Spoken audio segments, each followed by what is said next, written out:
O mapa na mesa do coronel Ernst Brauer não faz mais sentido. 3 posições marcadas em vermelho, tomadas. 2 rotas de retirada, cortadas.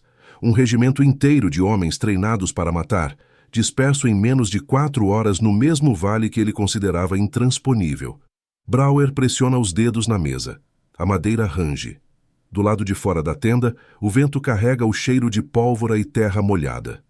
Um de seus tenentes entra ofegante, lama até o joelho, o capacete torto. Abre a boca, fecha. Não encontra palavras para o que viu. Brauer ergue os olhos do mapa.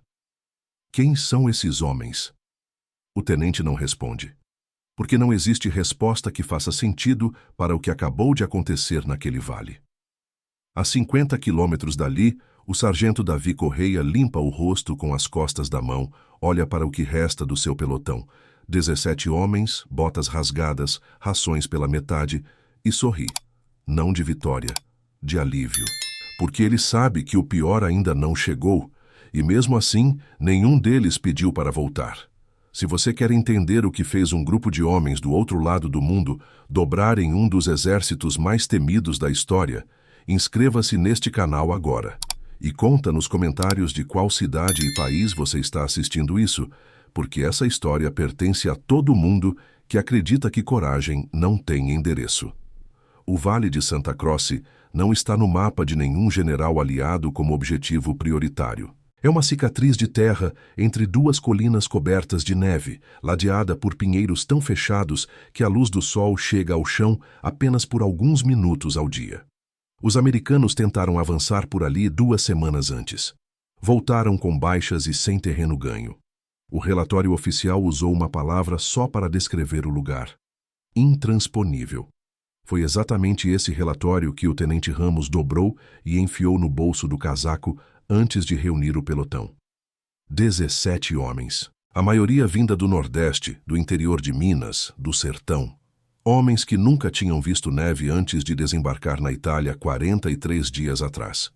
O sargento Davi Correia estava entre eles. 24 anos, filho de pescador, alistado voluntário porque o pai disse que homem de verdade não deixa o mundo pegar fogo sem ao menos tentar apagar. Davi não sabia nada de guerra quando embarcou. Aprendeu tudo em 43 dias de frio, barro e barulho, que não para nunca. O cabo Tomás caminhava ao lado dele como sempre. Os dois mal precisavam falar. Tomás era o tipo de homem que resolvia problema antes de ele virar problema. Consertava rádio quebrado com pedaço de arame, cozinhava feijão em lata de conserva, dormia em qualquer lugar e acordava sorrindo. Davi sempre disse que Tomás era a única pessoa no pelotão que parecia não ter medo de nada. Tomás sempre respondia que tinha medo de tudo, mas que medo não paga dívida. O tenente Ramos deu a ordem às 5 da manhã. Sem tambor, sem discurso. Apenas um gesto com a cabeça em direção ao vale escuro e a frase que ficaria gravada na memória de todos ali. O caminho que ninguém quer é o caminho que o inimigo não vigia. Os 17 entraram na floresta. A neve amortecia o som dos passos. O frio mordia os dedos dentro das luvas finas, inadequadas para aquela temperatura. 2 homens carregavam metralhadoras desmontadas nas costas porque o terreno não permitia avançar em pé com o equipamento completo. Davi ia na frente, abrindo caminho com o antebraço entre os galhos, sentindo a neve escorregar pelo pescoço e descer pela espinha. Cada passo era calculado, cada respiração controlada. Lá atrás, Tomás segurava a lanterna coberta com pano escuro, projetando apenas um fio de luz no chão. O suficiente para não tropeçar, insuficiente para ser visto. Eles caminharam por 2 horas e meia sem encontrar resistência. E foi exatamente isso que começou a incomodar Davi. Quando não há resistência num caminho ruim, existem 2 explicações. Ou o inimigo não está ali, ou o inimigo está esperando você chegar mais fundo antes de fechar a saída. Davi parou o pelotão com o punho erguido. Ficou imóvel por quase 1 minuto, ouvindo. O vento. Os galhos. Nada mais. Ele virou para Tomás e fez o sinal combinado. 2 dedos apontando para os olhos, depois para a direita. Tomás desapareceu entre as árvores sem fazer barulho. Voltou em 4 minutos. Mostrou os dedos. 3, 2, 1. 31 homens. Posição alemã a menos de 200 metros, escondida numa clareira que não aparecia em nenhum mapa aliado. Canhão leve apontado para a saída norte do vale, exatamente por onde os americanos tinham tentado passar 2 semanas antes. O tenente Ramos abriu a boca para falar. Davi já estava desenhando no chão com o dedo. O plano era simples e absurdo ao mesmo tempo. Dividir o pelotão em 3 grupos. O primeiro grupo, 6 homens, criaria barulho pela esquerda, com tiros esporádicos e movimentação visível para atrair a atenção alemã. O segundo grupo, 6 homens, avançaria pela direita, usando a linha de pinheiros como cobertura, e chegaria a menos de 50 metros da posição antes de ser detectado. O terceiro grupo, Davi, Tomás e mais 3, subiria direto pelo centro, pela parte mais exposta do terreno, aproveitando os segundos em que os alemães estivessem de olho nos outros 2 lados. Ramos olhou para o desenho no chão. Olhou para Davi. Você sabe que o grupo do centro vai levar fogo primeiro. Davi não respondeu. Apenas se levantou e foi para o centro. O ataque durou 11 minutos. 11 minutos de tiroteio cerrado, gritos em 2 idiomas, fumaça e neve levantando em nuvens brancas cada vez que uma bala acertava o chão. O grupo da esquerda funcionou como isca perfeita. Os alemães viram o movimento e giraram o canhão. Foi o tempo que o grupo da direita precisou para flanquear. Quando os alemães perceberam que estavam sendo fechados por 2 lados, Davi já estava no meio da clareira. O canhão não disparou uma vez. O operador foi desarmado antes de acionar o gatilho. 23 alemães foram capturados. 8 fugiram pelo norte. Nenhum morreu. Nenhum brasileiro também. O pelotão controlava a clareira em menos de 12 minutos, com o equipamento alemão intacto e uma rota aberta para o flanco leste, o flanco que nenhum comandante aliado havia conseguido alcançar em semanas de tentativas. O tenente Ramos sentou numa pedra coberta de neve e ficou olhando para os prisioneiros enfileirados no centro da clareira. Homens bem equipados, bem alimentados, bem treinados, rendidos por 17 brasileiros com botas rasgadas e rações pela metade. Ele abriu o relatório alemão que encontraram na barraca do oficial responsável pelo posto. Leu em voz alta para Davi a última linha do documento, escrita 3 dias antes do ataque. O vale está seguro. Nenhum avanço inimigo é esperado por esta rota. Davi dobrou o papel e enfiou no bolso. Não disse nada. Tomás abriu uma lata de feijão, acendeu fogo com 2 gravetos e perguntou se alguém queria comer antes de continuar. 3 alemães prisioneiros olharam para a lata com fome visível. Tomás serviu também, porque era o tipo de homem que era. Naquele momento, a 50 quilômetros dali, o primeiro relatório sobre o avanço brasileiro chegava à tenda do coronel Brauer. Seu oficial de inteligência leu em voz alta cada linha. Brauer ouviu de costas, imóvel, as mãos atrás do corpo. Quando o relatório terminou, ele ficou em silêncio por um longo tempo. Depois virou para o oficial e perguntou pela segunda vez, mas agora com um tom que ninguém ali havia ouvido nele antes. Quem são esses homens? Dessa vez, havia algo diferente na voz. Não era irritação, não era surpresa, era o começo do medo.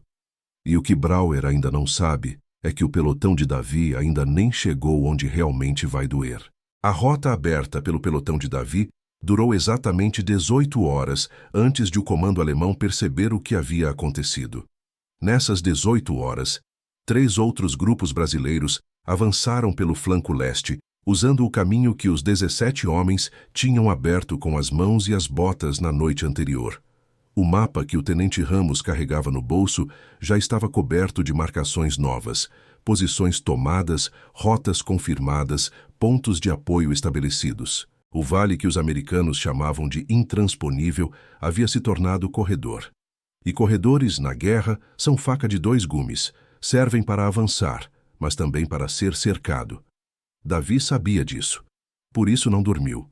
Enquanto o restante do pelotão descansava em rotação de 2 horas cada, ele ficou sentado na entrada da clareira tomada, olhando para o norte. O frio havia piorado durante a madrugada. Os dedos dormiam mesmo dentro das luvas. A respiração saía em nuvens grossas, E a neve que caía era fina e diagonal, o tipo que entra em tudo. Tomás apareceu ao lado dele com 2 copos de algo quente que não era café, mas servia a mesma função. Sentou no chão sem ser chamado. Os 2 ficaram em silêncio por um tempo longo. Você acha que eles vão contra-atacar? Tomás perguntou sem olhar para ele. Davi aqueceu as mãos no copo. Não acho. Tenho certeza. Quando? Quando a gente avançar mais um passo além do que eles esperam. Tomás assentiu, bebeu o líquido quente de um gole só e foi verificar as munições do pelotão. Era assim com ele. Ouvia, processava, agia, sem drama, sem demora. A ordem de avanço chegou às 6 da manhã pelo rádio, com a voz do comando central cortando e voltando por causa da interferência do terreno. O objetivo era claro: cruzar o 2º cinturão defensivo alemão antes do anoitecer, chegando ao alto do morro que os mapas aliados chamavam de ponto 42, uma elevação que, se tomada, daria linha de visão direta sobre a principal rota de suprimento inimiga. Quem controlasse o ponto 42 controlaria o ritmo da batalha inteira. O problema era o que estava entre o vale e o ponto 42. 2,5 quilômetros de terreno aberto, uma ponte estreita sobre um riacho congelado e uma linha de trincheiras alemãs escavadas na encosta norte, posição preparada com cobertura de fogo cruzado, abastecida e guarnecida por homens que haviam tido semanas para se entrincheirar. Ramos espalhou o mapa no chão e chamou os sargentos. Opções. Davi apontou para a ponte. Por aqui é suicídio. Eles têm o ângulo de tiro perfeito. Então como cruzamos o riacho? Não cruzamos. Passamos por baixo. Riacho congelado. Superfície lisa, traiçoeira, mas com espessura suficiente para suportar um homem rastejando. Davi havia testado o gelo com o cabo do rifle durante o amanhecer. Não trincou. A ideia era atravessar o pelotão pelo leito do riacho, usando as margens como cobertura, saindo 200 metros acima da ponte, fora do ângulo de visão das trincheiras alemãs. Arriscado, lento, quase invisível. Ramos aprovou sem hesitar. Às vezes a guerra recompensa quem pensa com a cabeça curvada para o chão. A travessia levou 40 minutos. 40 minutos de homens rastejando sobre gelo, com equipamento amarrado nas costas para não fazer barulho, respiração controlada, olhos no horizonte. O riacho tinha em média 80 centímetros de profundidade embaixo do gelo, suficiente para matar de hipotermia em minutos se alguém caísse. Ninguém caiu. Mas 2 homens chegaram do outro lado com os joelhos sangrando onde o gelo havia cortado pela calça fina de farda. Tomás foi o último a cruzar. Chegou ao outro lado, sacudiu a neve dos ombros e verificou se todos estavam em pé.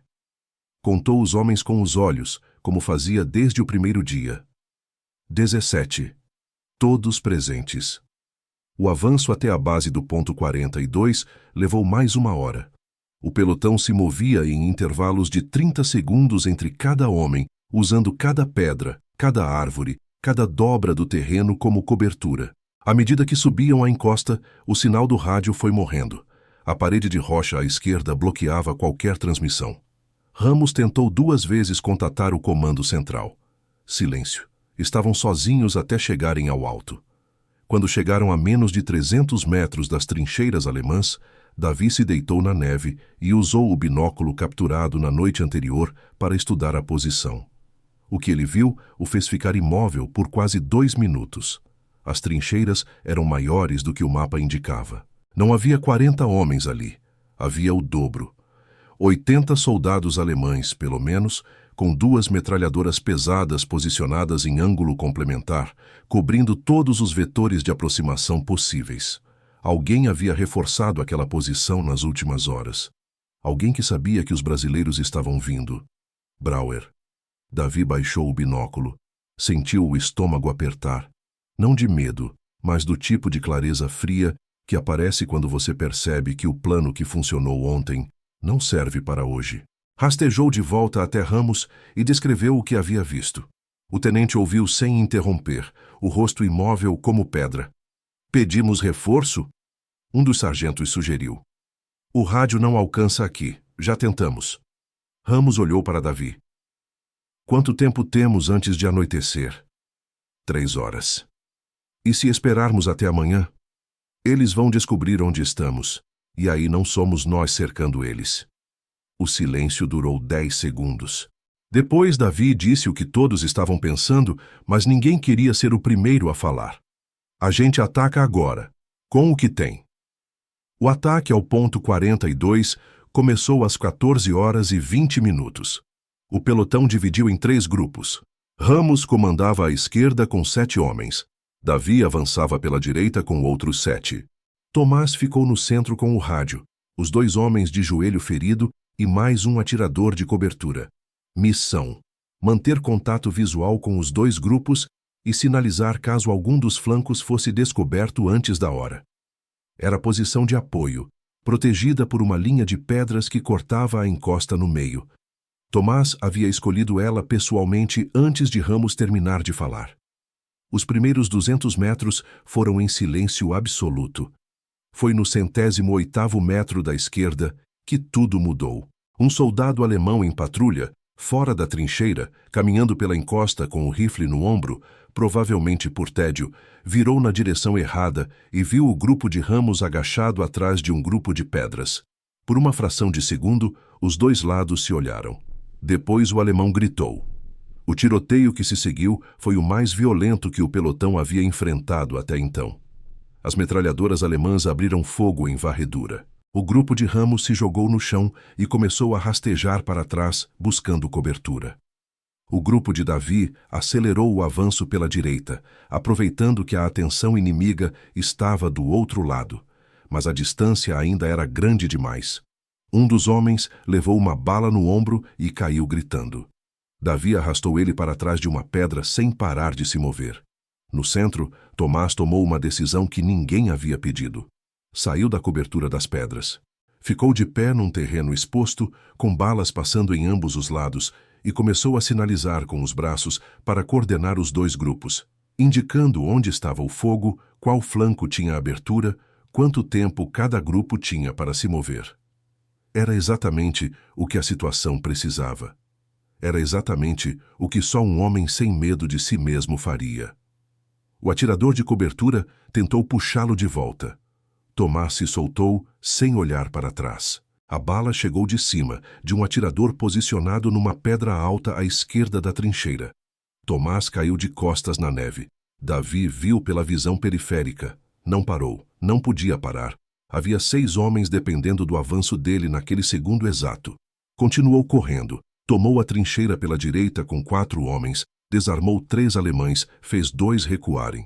A posição da metralhadora direita foi neutralizada em 90 segundos. Só então ele correu de volta. Tomás estava consciente. A bala havia entrado pelo lado esquerdo do peito, saído pelas costas. O ferimento era grave, o tipo que mata devagar se não for tratado, e rápido se houver movimento demais. Davi pressionou o curativo sobre a entrada, segurou a cabeça do amigo no colo e disse em voz baixa que estava tudo bem, que o resgate estava vindo, que ele só precisava ficar quieto e respirar. Tomás olhou para cima com os olhos semicerrados. O feijão ainda está no fogo. Sorriu. Davi não respondeu. Apertou o curativo com mais força e gritou por socorro. A batalha pelo ponto 42 durou mais 40 minutos. Quando o último bolsão de resistência alemã foi neutralizado, o pelotão controlava a elevação, com o custo de um homem gravemente ferido, 2 com ferimentos leves e munição para menos de um novo combate de intensidade similar. Do alto do morro, Davi olhou para o norte pelo binóculo. A rota de suprimento alemã estava ali, exposta, visível, indefensável. Caminhões se movendo sem saber que olhos brasileiros os observavam de cima. Davi transmitiu as coordenadas pelo rádio, que voltou a funcionar na altitude desobstruída do cume, e a voz do comando central respondeu imediatamente. Pela primeira vez em semanas, havia algo diferente no tom do oficial do outro lado. Havia surpresa. Enquanto isso, na tenda de Brauer, o segundo relatório chegou. O oficial de inteligência entrou e ficou parado na entrada por um momento, sem saber como começar. Brauer percebeu a hesitação. Virou devagar. O relatório era de 2 linhas. O ponto 42 havia caído. Os brasileiros controlavam a visão sobre a rota principal de suprimento. A posição que Brauer havia reforçado pessoalmente 3 horas antes, com o dobro da guarnição original, havia sido tomada por 17 homens, agora 16, com um ferido grave. Brauer ficou imóvel com o papel na mão por um tempo longo. Depois colocou o papel na mesa com cuidado, como se fosse algo frágil. Olhou para o mapa. Olhou para o oficial. E pela terceira vez, com a voz baixa e firme de quem acaba de entender que perdeu algo maior do que uma batalha, perguntou: "Quem são esses homens?" Desta vez, ninguém na tenda ousou responder, porque a resposta estava chegando, e chegava de botas rasgadas, com feijão no bolso e sem nenhuma intenção de parar. A noite no ponto 42 chegou com um silêncio que pesava. 16 homens dividiam 2 barracas alemãs capturadas, revezando a guarda em turnos de 90 minutos. O vento havia parado, o que era bom e ruim ao mesmo tempo.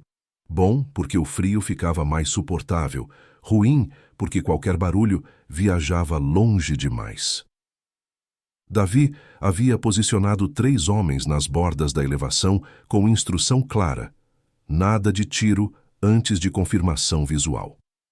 Se o contra-ataque viesse, eles precisavam saber o tamanho antes de reagir. Tomás estava na barraca menor, deitado sobre 2 cobertores empilhados, respirando com dificuldade, mas respirando. O médico de campanha que havia subido com o grupo de reforço chegado ao anoitecer, examinou o ferimento e disse o que Davi já sabia: estável por agora, crítico se não baixasse para o posto médico nas próximas 12 horas. A descida era impossível no escuro, pelo terreno que haviam cruzado. Seria feita ao amanhecer. Davi sentou ao lado de Tomás por 1 hora inteira, sem dizer nada. Tomás dormia com a boca levemente aberta, o rosto pálido demais para o homem que sempre parecia esquecido pelo cansaço. Numa das mãos, ainda segurava o cabo da faca que carregava desde o Brasil. O cabo gasto, a lâmina afiada toda semana sem falta, o objeto mais pessoal que ele possuía naquele mundo de neve e barulho. Davi cobriu a mão do amigo com a sua e ficou olhando para fora da barraca até a guarda chamá-lo de volta. O contra-ataque de Brauer chegou às 3 da manhã. Não foi o assalto frontal que Davi havia antecipado. Foi mais inteligente do que isso, e mais perigoso. 3 grupos de 12 homens cada, avançando por ângulos diferentes, com a intenção clara de isolar o ponto 42 e cortar qualquer possibilidade de reforço ou retirada. Era um plano bem construído. Era exatamente o que um comandante experiente faria ao enfrentar uma posição tomada por força menor. Era, em resumo, o tipo de situação que os manuais descrevem como irrecuperável. Davi viu os sinais da guarda e reuniu o pelotão em 45 segundos. Não havia tempo para plano elaborado. Havia tempo para uma escolha: defender e ser cercado, ou atacar e criar confusão suficiente para que o cerco nunca se fechasse completamente. Davi escolheu atacar. Não a posição mais forte de Brauer, não o centro, o flanco esquerdo, o grupo menor dos 3, o que havia avançado mais rápido e, por isso, estava mais separado dos outros 2. Se quebramos o esquerdo rápido, os outros 2 param para reagrupar.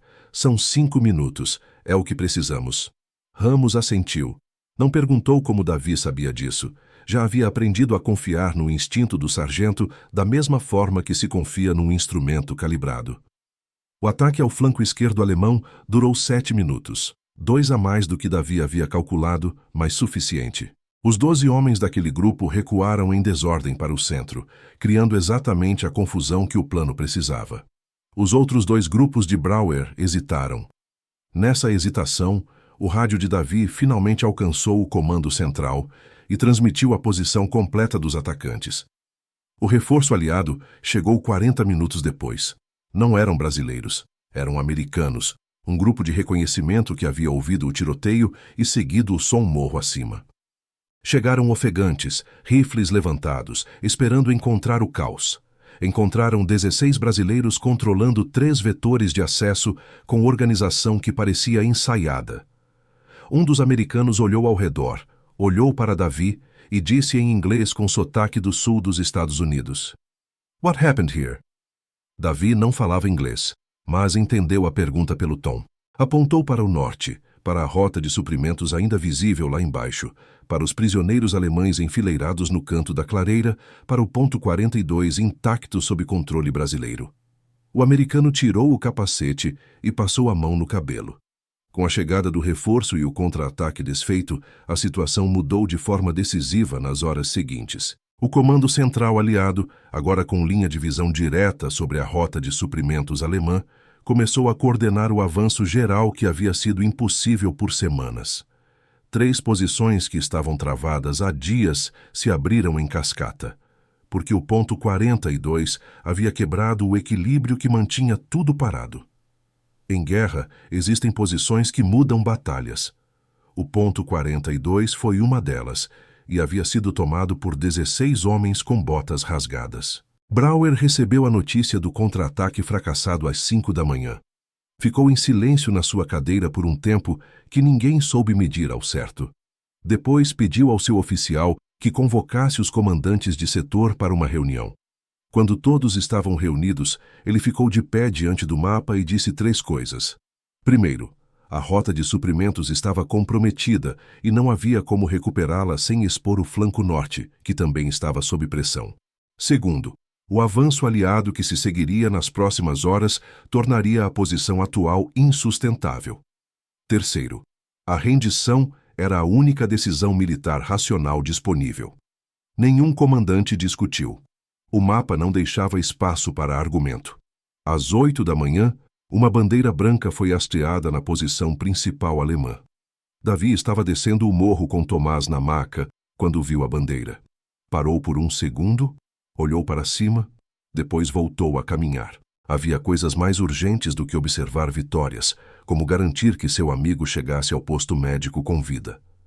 Tomás chegou. A cirurgia durou 3 horas. O médico saiu com o avental sujo e disse que havia sido por muito pouco. A bala havia passado a menos de 2 centímetros do coração. Com descanso e sem infecção, ele voltaria a caminhar em 6 semanas. Davi ouviu a notícia sentado do lado de fora da tenda médica, a cabeça encostada na lona, os olhos fechados. Não disse nada. Apenas respirou fundo 3 vezes. A rendição formal foi processada naquela tarde. Entre os prisioneiros estava um jovem de 19 anos chamado Kurt, soldado raso, filho de padeiro de Munique, alistado havia 8 meses, que havia disparado o rifle pela primeira vez em combate real 3 dias antes.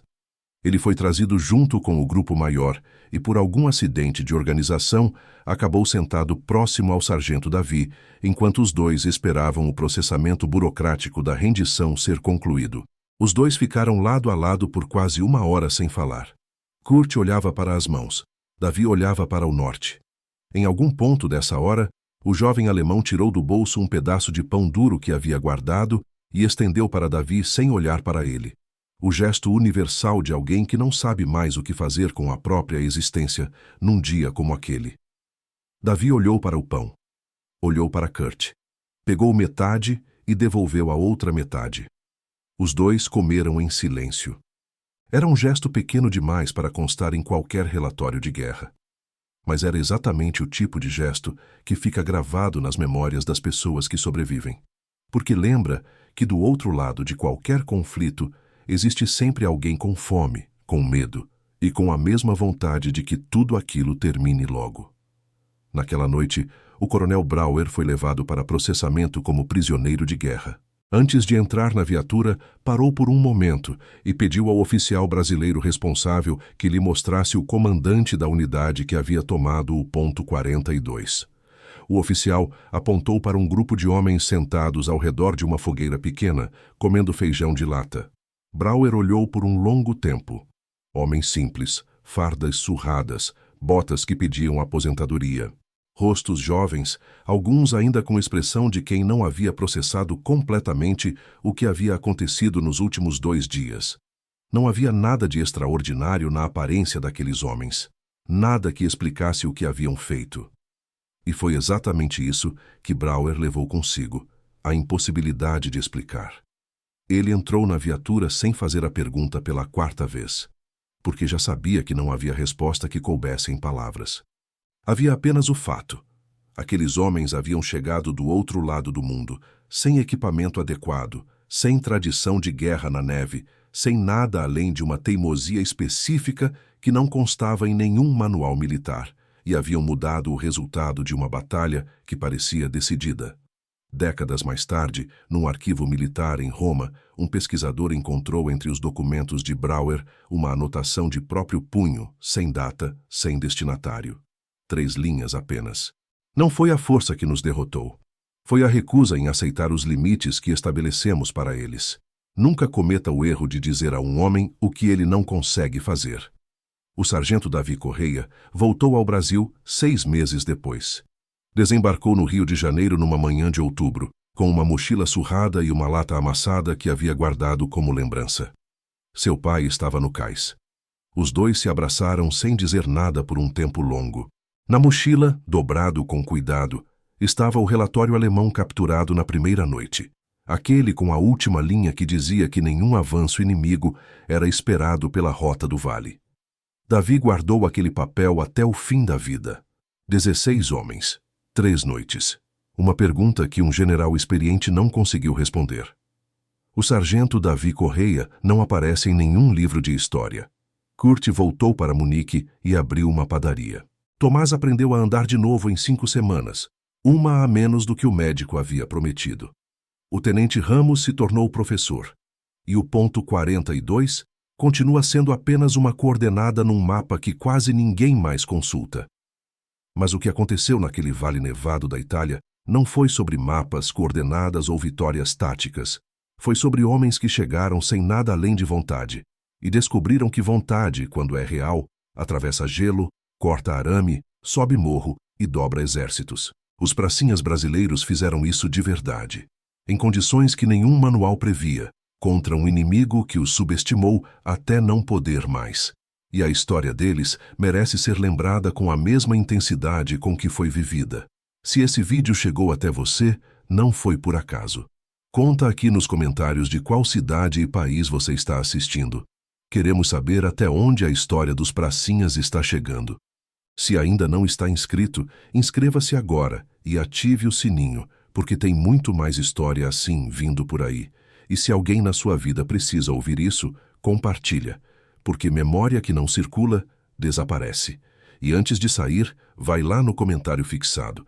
Deixamos lá o link para o nosso conteúdo escrito com muito mais detalhes sobre os pracinhas e a FEB. Vale cada linha. Te vejo lá.